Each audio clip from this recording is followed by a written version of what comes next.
Olá, Cássio, boa tarde. Cássio, como foi montado o cânon do Antigo Testamento? Bom, vamos começar conceituando, porque esse termo cânon é conhecido por muitos, mas muitos também desconhecem. O que quer dizer o termo cânon, pastor? Pastor Leonardo, pastor Mário, fique à vontade. Eu vou começar porque eu vou começar com o mais fácil. Para a gente saber o que é cânon, basta você entrar na internet, hoje está tudo fácil para poder achar significados. Cânon vem do grego e significa régua, significa norma, regra. Na Bíblia, 2 vezes aparece a palavra cânon, que alguém pode perguntar, onde que está na Bíblia cânon? Mas na nossa língua aparece como regra. Regra. Então, cânon é regra, cânon é norma, é algo que nós temos como norma, como regra. Então, quando a gente fala de cânon sagrado, o cânon da Bíblia, a gente fala quais são os livros canônicos, quais são os livros considerados sagrados para nós. Então, boa lembrança, o termo canônico vem de cânon. Verdade. Então, algo que é canônico é algo que está dentro dessa regra. Pastor Leonardo, essa questão dessa regra, e por que ela é importante estabelecer uma regra? Por que a gente não tem a liberdade de escolher quais os livros que a gente entende que são mais inspirativos? Porque assim que a gente faz na livraria, não é? Na biblioteca a gente faz isso, eu escolho o livro que eu quero. Mas por que a Bíblia vem de cima para baixo esse negócio? Num primeiro momento, a igreja não trabalhava com o conceito de cânon da maneira como nós entendemos hoje. O primeiro século, além dos livros do Antigo Testamento que já tinham sido estabelecidos, a igreja trabalhava com os livros do Novo Testamento que foram produzidos e alguns outros livros específicos. Mas justamente por questões doutrinárias, por problemas que foram inseridos na igreja, é que o pessoal entendeu que havia necessidade de estabelecer, então, um conjunto de critérios e, consequentemente, um conjunto de livros. Então, nós mantemos hoje esse padrão ortodoxo da quantidade exata dos livros por entendermos que apenas eles são os inspirados. Daí não ser possível trabalhar com essa liberdade, porque do contrário nós não teríamos um outro critério, um novo critério para definir qual livro foi revelado por Deus e qual não foi. Agora você mencionou, pastor, o termo, né, são inspirados. A palavra inspiração, hoje em dia, ela tem uma série de conotações, né? Quando a gente fala que um livro é inspirado, o que quer dizer isso? Lá em Timóteo fala isso, toda a escritura é inspirada por Deus. Mas o que quer dizer isso, inspirada por Deus? A inspiração, diferentemente do conceito de hoje, tem a ver com a percepção que o próprio Deus dá para um determinado ser humano. Então, a gente, quando está estudando sobre o cânon das Escrituras, a gente diz que 2 momentos aconteceram. Deus se revelou na história, e quando ele se revelou, a gente chama isso de teofania, e alguém percebeu isso e começou a contar para a sua geração, que por sua vez foi passando para gerações posteriores. Num segundo momento, o Espírito Santo faz com que um autor registre isso. E da maneira como isso é registrado, esse autor percebe então essa revelação, essa fidedignidade, mantém então essa tradição e escreve. As pessoas hoje costumam dizer que confundir a inspiração com a ideia de pregou bem, cantou bem, recitou uma poesia. Teologicamente, nós não dizemos que a inspiração bíblica foi dessa forma. Teologicamente, a gente diz que quando alguém cantou bem, pregou bem, escreveu uma poesia, ele foi iluminado pelo Espírito Santo. É uma iluminação, não é uma inspiração, porque a obra dele não vai entrar para a Bíblia. Não vai se tornar canônica. É a diferença básica, não vai se tornar canônica. Porque você já deve ter ouvido isso, né? Ouvido do pastor Mário. Não, sua mensagem foi muito inspirada. Bom, se ela foi bíblica, ela foi inspirada. Verdade. Mas às vezes as pessoas usam mesmo, né, o termo inspiração para ações, para o que é iluminação, né? Porque a palavra no grego, se não me falha o QI, às vezes tem que lembrar, é theopneustos, não é isso? De inspiração. Parece que a ideia... De Deus. Porque a palavra inspiração na biologia, acho que é na biologia, na ciência da saúde. Você expira, quer jogar para fora, e você inspira, quer jogar para dentro. Só que parece que no grego theopneustos, que está traduzido por inspirar, Não é jogar para dentro. Theopneustos é Deus soprar para fora para que alguém perceba. É mais ou menos por aí, né? É porque, na verdade, quando um texto é inspirado, eu creio que isso significa que o Espírito Santo, que pneuma, aí nesse termo grego, significa ar, vento. Então, o Espírito Santo tem a figura de um vento. Quando Deus, por exemplo, criou o homem, ele soprou no homem. Isso. O fôlego de vida. Então, quando Deus sopra nos escritores bíblicos, que nós sabemos, falando de cânon, nós sabemos que a regra para nós definirmos o que é canônico e o que não é, a gente pode ver, o pastor Leonardo falou do Antigo Testamento também. Então, os livros canônicos dividido em Antigo e Novo Testamento. Nós vemos que os livros do Antigo Testamento foram todos escritos por profetas do Antigo Testamento. E do Novo Testamento foram escritos por apóstolos ou por pessoas íntimas dos apóstolos. Então, hoje, se alguém escreve algum texto, por melhor que seja, e nós temos no nosso meio, na igreja de todos os séculos, grandes escritores, que a gente fala que são inspirados por Deus. Eu leio muitos livros além da Bíblia e falo, esse autor aqui foi inspirado por Deus. Mas não é inspiração dos profetas nem dos apóstolos. Não é canônico. É um livro que ele foi iluminado. Uma complementação é que essa inspiração por Deus tem a ver com a revelação que ele mesmo faz de si.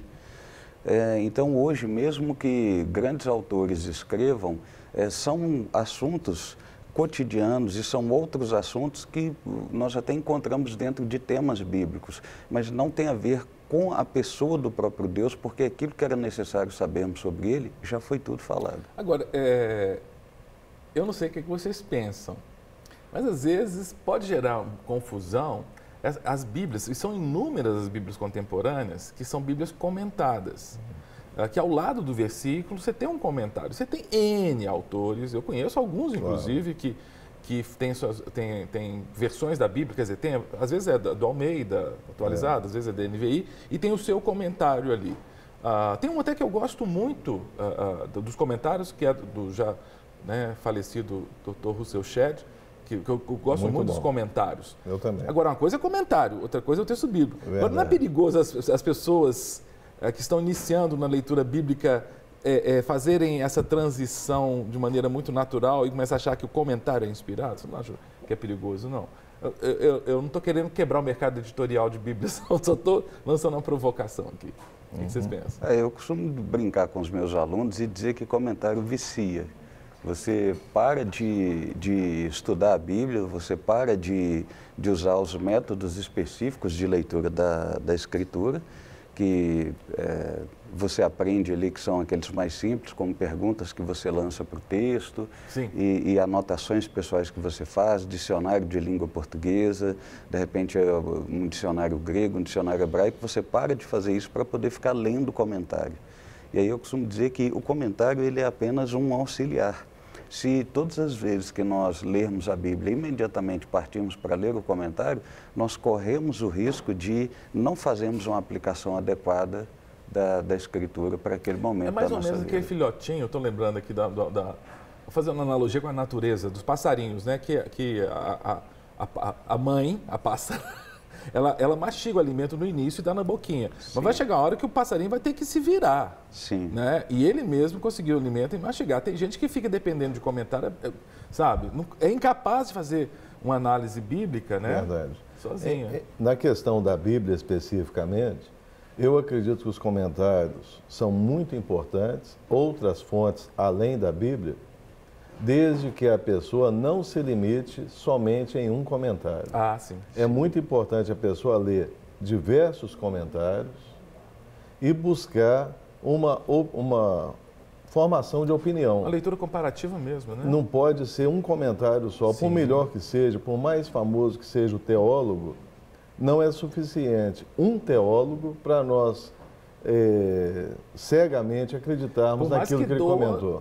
Nos doa, né, pastor Mário? Porque às vezes as nossas convicções, verdade, elas são ameaçadas por alguns comentários e a gente lê, isso não é de Deus.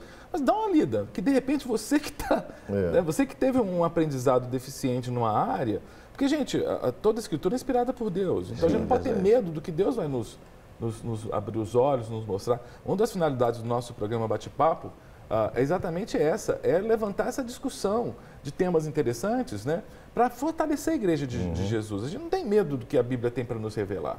Na verdade, a gente tem a sede. Né? E se de repente a gente aprendeu algo que não estava muito correto, verdade, vamos desaprender e vamos aprender o certo. E a própria Bíblia, não vou falar só de comentários, a própria Bíblia tem várias versões. Isso. Então, quando eu estou buscando assim, um texto bíblico, aprofundando naquele assunto, eu leio várias versões. Sim. Porque isso nos ajuda a entender o significado literal que o Espírito Santo inspirou o autor, que é ele mesmo. Pastor Márcio, inclusive vai ter um programa Mente Aberta, que é outro programa que eu tenho o privilégio de fazer aqui na Rede Super, que vai ao ar sempre às 23h30, nas segundas, quartas e sextas. Eu entrevistei uma mestre em Linguística pelo FMG, professora Lívia. Ela fez o mestrado dela e a dissertação em cima do livro de Jonas. E ela fez, em Linguística, uma comparação entre a versão corrigida e a versão da NVI, mostrando que há dois aspectos de figura e fundo, que são dois conceitos da Gestalt, da psicologia, você percebe diferentes nas versões. É verdade. Porque você pega a versão corrigida, dá muito contexto, dá muito aspecto de fundo.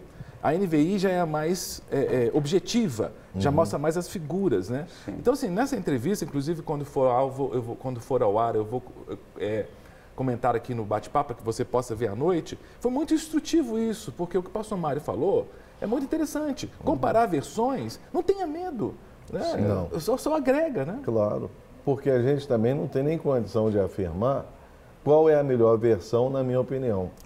Porque a língua permite traduções aonde só a gente fazendo uma comparação e orando, porque a Bíblia, além de ser um livro comum, ela também não é um livro comum, ela é um livro canônico. E eu lembro, né, acho que quando a gente estudou bibliologia, a gente, pelo menos era um princípio básico, né? A Bíblia é inerrante e infalível nos seus escritos originais. Sim. Não era esse o princípio? Exatamente. Porque, e nem todos, a maioria das pessoas da igreja não tem acesso aos originais hebraicos, aramaicos e gregos. E, na verdade, existe a cópia de original. É cópia de original. O original mesmo se perdeu com 2000 anos.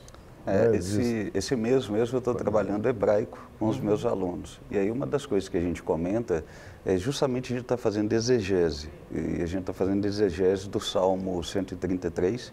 Eu já deixei como trabalho final para eles fazerem exegese de Malaquias, capítulo 3. A partir vai tocar no dízimo aí. Do verso 7, vamos ver quais são as conclusões às quais eles vão chegar. Dentro desse assunto que nós estamos conversando, eu lembrei daquele versículo, Atos 17:11. Fala que os da Bereia eram mais nobres do que os da Tessalônica, porque eles examinavam as Escrituras. Eu acredito que examinar é pesquisar. Sim. Uma outra versão fala pesquisava as Escrituras. Então, quando a gente fala aí de pós-graduação, se eu convidou uma mestra, por exemplo, o que mais a gente aprende em pós-graduação é comparar textos, comparar autores. Então, a gente deve comparar versões, a gente deve comparar comentários, buscar também opiniões, igual nós estamos aqui nesse bate-papo. Tem um bate-papo na sua igreja, tem um bate-papo com pessoas que servem a Deus, porque é assim que o Espírito Santo utiliza para que a sua palavra seja compreendida. Por outro lado, também é importante pegar pessoas, né, pastor? E aí eu jogo o pastor Leonardo na história, porque ele é diretor de seminário, pessoas que tenham um conhecimento teológico. Porque tem muita gente também que hoje na igreja fala assim, não, teologia só serve para deixar as pessoas afastadas de Deus. Não é não. A teologia, o propósito da teologia é aproximar as pessoas de Deus e dar uma formação sólida para que você faça análise. Você tem, dentro da teologia, manuscritologia, você tem bibliologia, não é? São conteúdos que ajudam a entender que esse texto que nós temos em nossas mãos, ele é fiel, não é isso?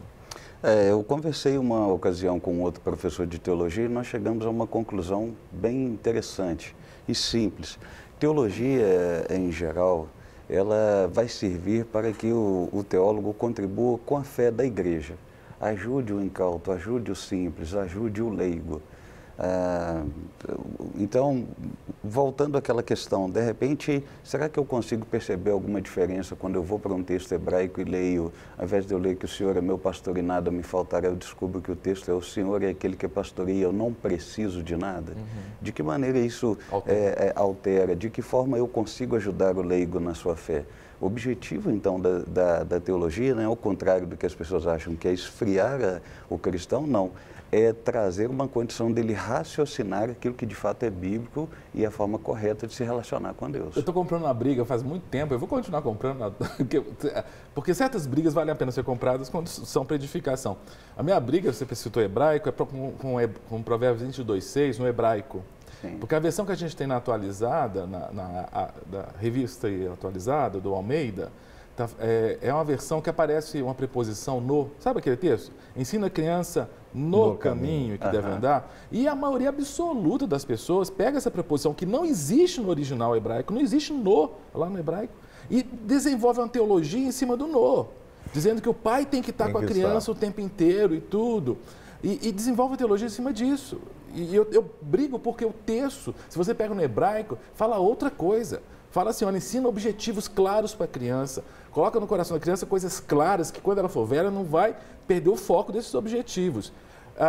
Tem gente que fica brava comigo, não, você está abalando a fé das pessoas. Eu falo, não, o pai ensinar com a criança no caminho é para fazer isso sim. Vai lá em Deuteronômio 6, que é isso que o texto fala. Sim. Você não precisa ir para o Provérbios 22:6, que é só uma questão de tradução. O no não está no original hebraico. É o que a gente chama de tradução por sentido. Às vezes, alguns textos em hebraico, se eles forem traduzidos ao pé da letra em língua portuguesa, não vão fazer sentido para nós. Então, alguns sinônimos são inseridos para fazer sentido.